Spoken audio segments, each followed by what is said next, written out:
Olá, um bom dia, boa tarde ou boa noite para você que me assiste. Meu nome é Bruno Françoso, tenho 19 anos, esse é o Agulha Quebrada e você pode ajudar a distrair a minha mente? No vídeo de hoje eu falarei sobre um dos maiores clássicos do heavy metal e principalmente do Black Sabbath, o disco Paranoid, que foi lançado no dia 18 de setembro de 1970, há 50 anos. Se o álbum de estreia da banda pode ser considerado o marco zero do heavy metal, aqui temos o aprofundamento do gênero com um disco tomado de clássicos. E sem mais delongas, vamos lá. O Black Sabbath é composto por Ozzy Osbourne nos vocais, Tony Iommi na guitarra, Geezer Butler no baixo e Bill Ward na bateria. Para começarmos a falar sobre o Paranoid, vamos voltar ao início do ano de 1970, quando o Black Sabbath lançou o seu disco de estreia, o auto-intitulado Black Sabbath, e que fez um bom sucesso na época, entrando no top 10 do Reino Unido, fazendo uma banda completamente desconhecida ganhar visibilidade nacional. Com esse sucesso, vários empresários começaram a sentir cheiro do dinheiro que a banda poderia trazer. O empresário do Sabbath, Gene Simpson, recebeu a oferta de Joe Smith, vice-presidente da Warner Records, para lançar o disco de estreia em território americano. Ele obviamente topou, era uma ótima oportunidade para a banda, e quando o disco foi lançado em junho de 1970, fez um sucesso equivalente ao que havia ocorrido no Reino Unido. Então, uma turnê logo foi montada para julho, com 3 shows no Fillmore West. Contudo, quando a banda estava indo para o aeroporto, Gene Simpson recebeu um telefonema dizendo que a turnê havia sido cancelada. Não pela venda de ingressos, na verdade muito pelo contrário, mas a Warner Bros. Temia um desastre de relações públicas ao perceber que a turnê iria coincidir com o início do julgamento de Charles Manson, que em 1969 a sua trupe de malucos assassinou a atriz Sharon Tate, que estava grávida de 8 meses. Então a Warner achou que não iria pegar muito bem uma turnê de uma banda que cantava músicas sobre bruxas, com climas bem diabólicos, tocasse nos Estados Unidos naquele período. Contudo, por mais que a turnê tenha sido cancelada, ou melhor, adiada, a Black Sabbath Parade, que estava planejada para ocorrer na mesma semana da chegada da banda em São Francisco, com apoio da Warner, iria ocorrer da mesma maneira, e que consistia em um grupo de satanistas marchando pela cidade como se fosse uma missa sombria. Quando o próprio Geezer Butler viu as fotos do evento em Birmingham e disse que aquilo era extremamente estúpido, e Ozzy completou dizendo que ficou assustado e que não saiu do seu quarto por semanas. Todos na banda estavam chocados com o sucesso repentino, sobre como as coisas estavam indo rápidas demais. Eles vinham de lugares muito pobres, nunca tinham visto uma nota de 100 libras, então tudo ao redor era surpreendente, era novo, e depois da Black Sabbath Parade, tudo ficou mais assustador ainda. Mesmo com a turnê americana adiada, a banda continuou fazendo shows, tanto no Reino Unido quanto na Europa.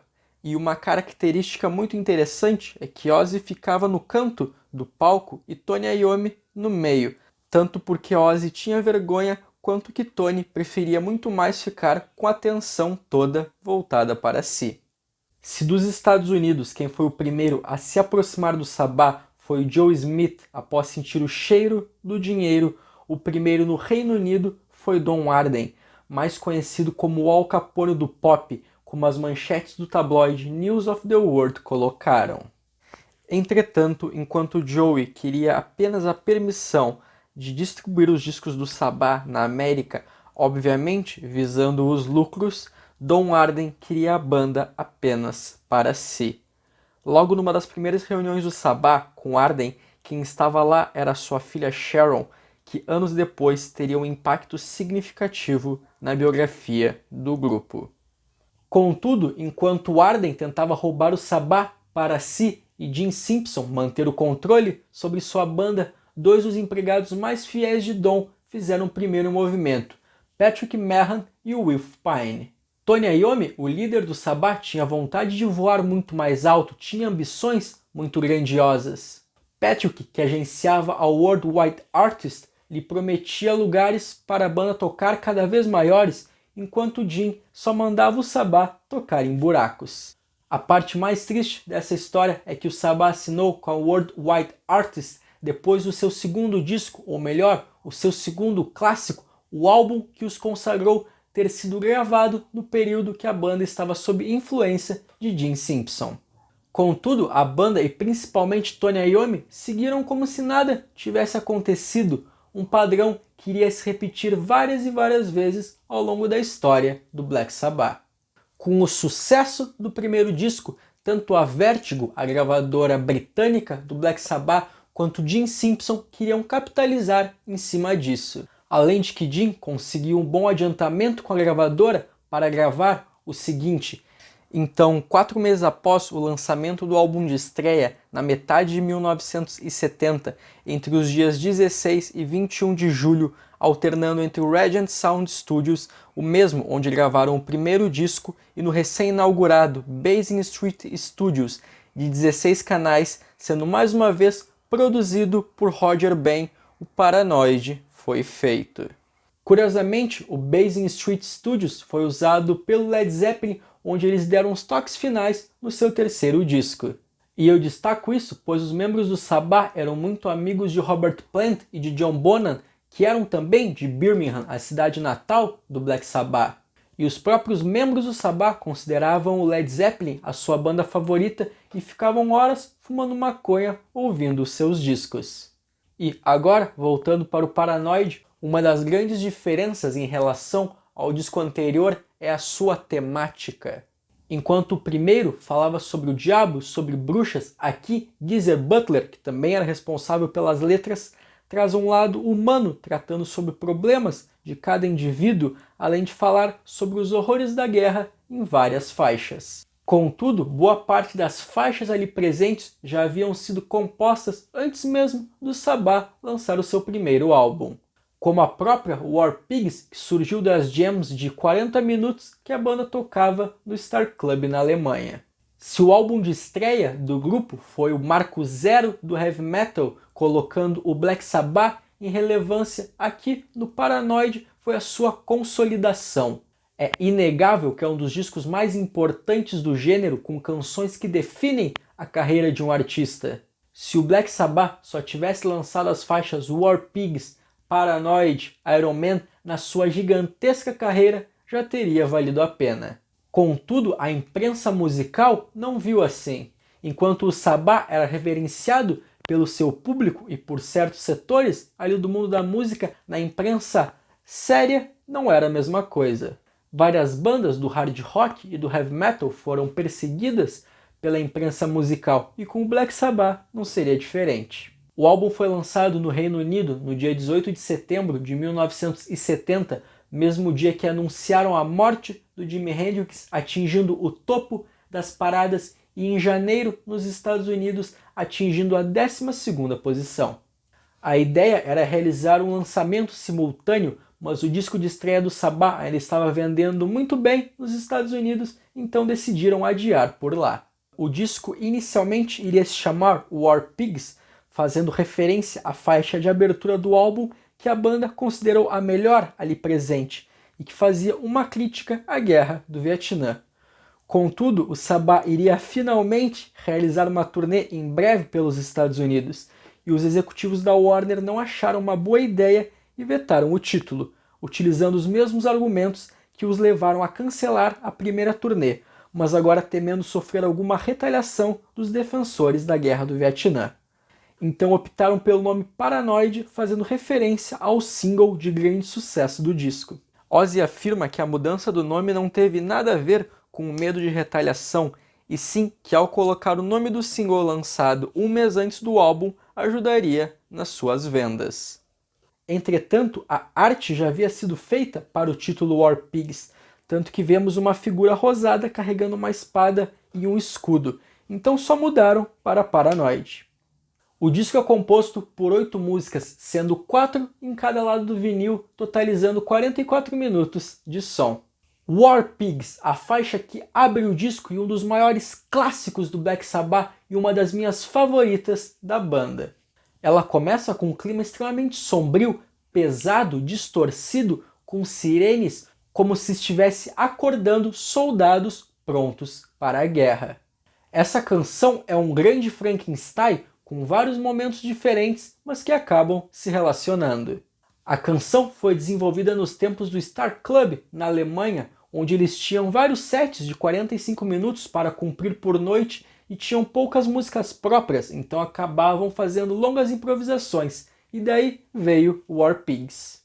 Depois dessa longa introdução, pesada e sombria, ela dá lugar a uma expectativa, com a bateria de Bill Ward bem sutil ao fundo, mas em seguida vem o baixo e a bateria com toda a força, como se fossem tiros de canhão, e em seguida entram os vocais de Ozzy como se fosse um general maligno dando ordens aos seus subalternos. Momentos antes da canção cair para o outro riff, a guitarra de Tony Iommi faz algumas frases alternando entre os vocais do Ozzy como se eles estivessem conversando. Quando ele canta "Nos campos de corpos queimados", a guitarra responde com um raio.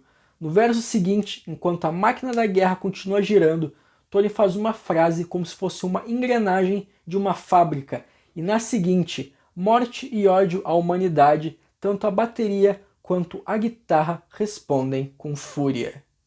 Nessa parte, a música vai numa crescente, tendo uma sequência incrível de riffs bem pesados, tendo um interlúdio com um baita solo de guitarra de Tony que começa calmo, mas depois ficando frenético, para depois a música voltar a se acalmar, retornando à expectativa da parte pós-introdução.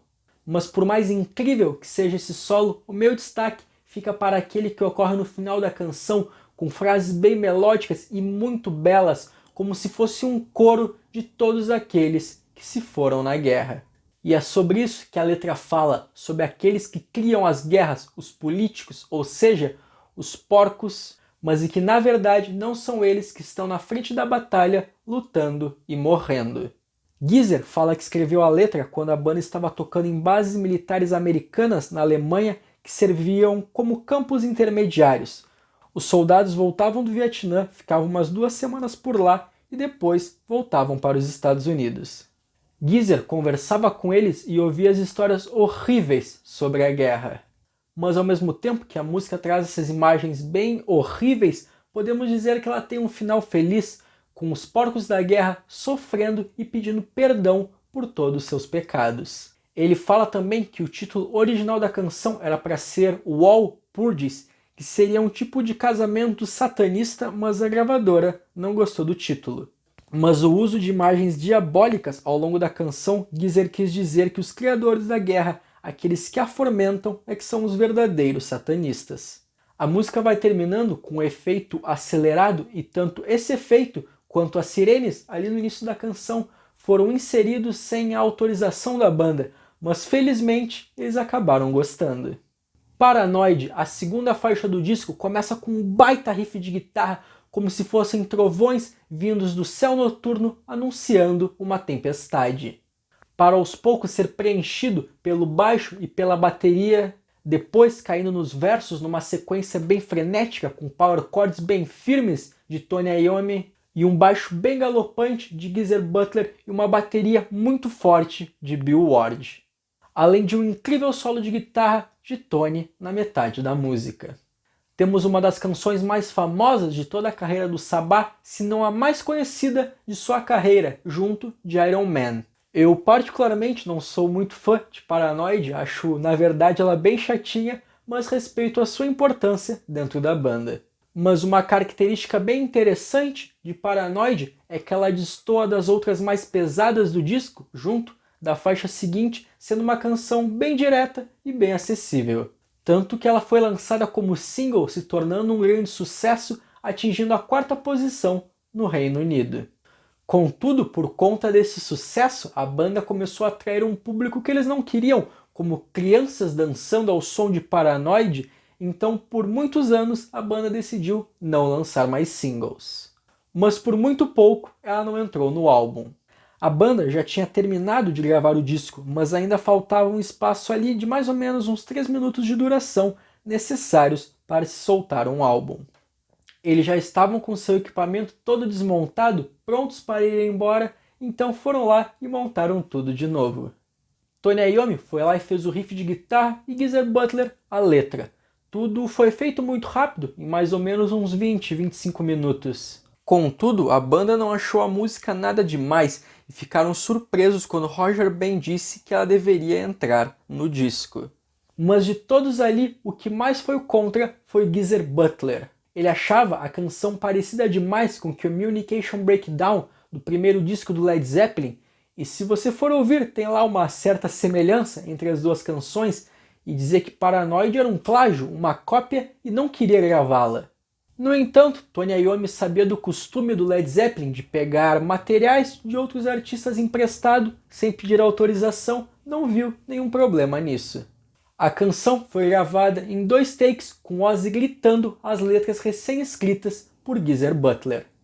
Mas a parte mais cômica dessa história é que nenhum deles sabia o significado da palavra paranoia, tanto que se você for ver ela não aparece nenhuma vez nos versos da canção, e Geezer Butler achava que paranoia era a mesma coisa que depressão. E a letra fala sobre depressão, com o eu lírico dizendo que caso alguém faça uma piada, ao invés dele rir, ele irá chorar, dizendo que ele terminou com a sua mulher, pois ela não conseguia ajudá-lo com a sua cabeça. Mas ao invés da música terminar com uma mensagem positiva, Ozzy canta que até poderia aproveitar a vida, mas agora é tarde demais.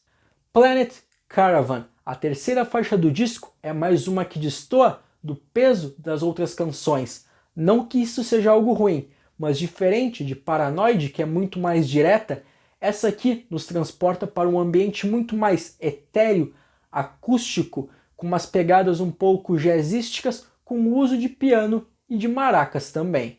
Tony tinha inicialmente o riff principal da canção e sua ideia era transformá-la numa balada romântica. Contudo, Geezer Butler não queria que fosse uma canção boba de amor, então escreveu uma letra como se você estivesse viajando pelo espaço com a sua pessoa amada. Mas por mais que a letra tenha essa pegada meio etérea, tirando Tony Iommi, os membros do Sabbath se perguntaram onde iriam colocar essa música no álbum, já que ela era bem diferente das outras canções. Então Tony explicou que era bom colocá-la entre as faixas pesadas, pois deixava elas mais pesadas ainda, dando um toque de força ao disco. E outro grande destaque da canção fica para os incríveis vocais de Ozzy. Ele usou um alto-falante Leslie para alcançar os efeitos agudos e as vibrações dos vocais. Iron Man, a quarta faixa e que encerra o lado A e um dos maiores clássicos do Black Sabbath. Começa com um clima bem assustador, com a bateria bem pesada de Bill Ward, para depois entrar a guitarra de Tony Iommi com uma baita distorção e em seguida os vocais bem sinistros de Ozzy Osbourne cantando I Am the Iron Man, e em seguida um dos riffs de guitarra mais incríveis de toda a história do rock and roll. Contudo, ao contrário do que muita gente pensa, ela não tem nada a ver com o Homem de Ferro dos quadrinhos. Ela foi trabalhada por vários meses com o título Iron Broke, até que um dia Ozzy veio e falou que o riff lento e forte se parecia com um Homem de Ferro caminhando. A letra dela é outra incrível composição de Geezer Butler, um homem que viaja no tempo, vê os perigos do futuro e quando volta para alertar a população, ele é envolvido num campo magnético que o transforma em uma criatura muda e de aço e passa a ser zombado pelas pessoas que ele tentou salvar. Contudo, amargurado e tomado de raiva, ele agora se vinga de todos os que o zombaram e que ele um dia jurou proteger.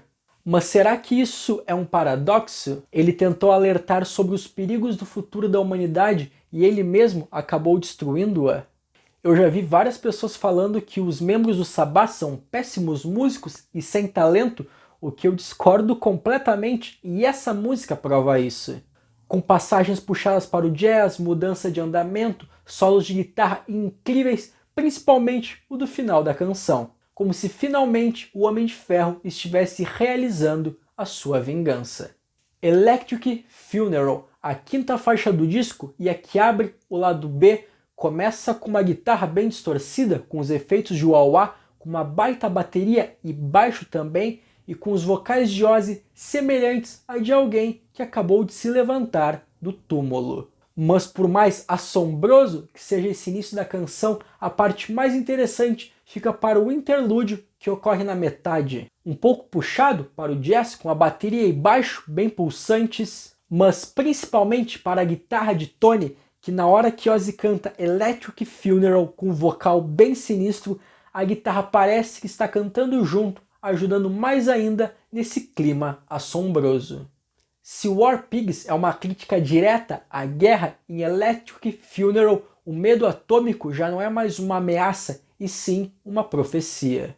Uma vez perguntaram para a banda por que eles faziam essas músicas mais pesadas e mais sombrias, e a resposta é que eles vieram de Birmingham, uma cidade que foi devastada pela Segunda Guerra Mundial. Ozzy cresceu numa casa com ele e com seus 5 irmãos, enquanto Tony Iommi perdeu 2 dos seus dedos enquanto trabalhava numa fábrica. Eles não pertenciam àquele mundo idílico do movimento hippie, do Flower Power, e sim a um mundo muito mais sombrio. E a letra revela esse lado de crescer em um mundo sem esperança, trazendo imagens horrendas e devastadas. A música vai acabando com um fade out, com um destaque para o baixo, ligando com a faixa seguinte, como se elas fossem uma só. Hand of Doom, a 6ª faixa do disco, começa bem tranquila, com os pratos de bateria bem sutis ali ao fundo, com o baixo de Geezer fazendo um riff bem legal e os vocais de Ozzy igualmente tranquilos. Mas quando entra a guitarra, a música sai da sua calmaria inicial, com a bateria fazendo várias viradas bem pesadas, juntos do baixo, além dos vocais de Ozzy ficarem bem mais furiosos também. Pelos 2 minutos, a música muda de andamento, fazendo outros riffs também bem legais e com os vocais tendo outra melodia. E há uma outra mudança de andamento, um pouco mais para frente, muito mais tensa, sombria e pesada, e eu peço para reparar na bateria de Bill Ward nessa hora. Pela metade da canção há um solo de guitarra muito legal de Tony Iommi, bem melódico, sombrio, bonito também, para depois a música retornar para a calmaria da introdução. Geezer fala que a letra foi escrita no mesmo período em que a banda estava na Alemanha. Ela conta sobre como os soldados americanos, ao retornar do Vietnã, voltavam viciados em heroína, tanto para conseguir se abstrair de tudo aquilo, quanto para não sentir a dor de um ferimento fatal. Ele completa dizendo que não havia nenhum lugar na mídia falando sobre isso, então a canção seria uma espécie de denúncia. Rat Salad, a 7ª faixa do álbum, demonstra mais uma vez a grande paixão do Black Sabbath pelo Led Zeppelin. Aqui temos um solo de bateria de Bill Ward posicionado na penúltima faixa, da mesma forma que o solo de bateria de John Bonham na faixa Moby Dick aparece no 2º disco do Led. Mas independente disso, temos apenas uma fração do solo costumeiro de Bill Ward, tendo essa canção um pouco mais de 2 minutos de duração, sendo que nos shows durava bem mais. Aqui há mais uma canção desenvolvida no Star Club na Alemanha. Como a banda precisava de músicas para preencher o seu set, resolveram dar um solo de bateria para o Bill Ward. Da mesma forma que em Moby Dick, ela começa com uma sessão com baixo, bateria e guitarra, para depois dar lugar apenas à bateria e no seu fim retornar os outros instrumentos. Alguns dizem que a escolha do título foi aleatória, mas há quem afirme que ela faz referência ao cabelo de Bill Ward, que no dia que escolheram o nome não havia sido penteado. Fairy Wear Boots, a 8ª e última faixa do disco, que o encerra de uma maneira incrível. Começando aos poucos com um fade in, para depois entrar um riff de guitarra bem melódico, mas depois se encaminhando com viradas de bateria bem pesadas e excelentes para uma parte mais pesada, onde finalmente entram os vocais de Ozzy. Segundo Geezer, a letra foi inspirada num incidente em que um grupo de skinheads atacou a banda por conta dos seus cabelos compridos, ou seja, fadas usam botas. Mas a letra pode muito bem ser também sobre o uso de alucinógenos, pois no final da canção um médico fala para o eu lírico que ele foi longe demais, pois fumar maconha é a única coisa que ele faz.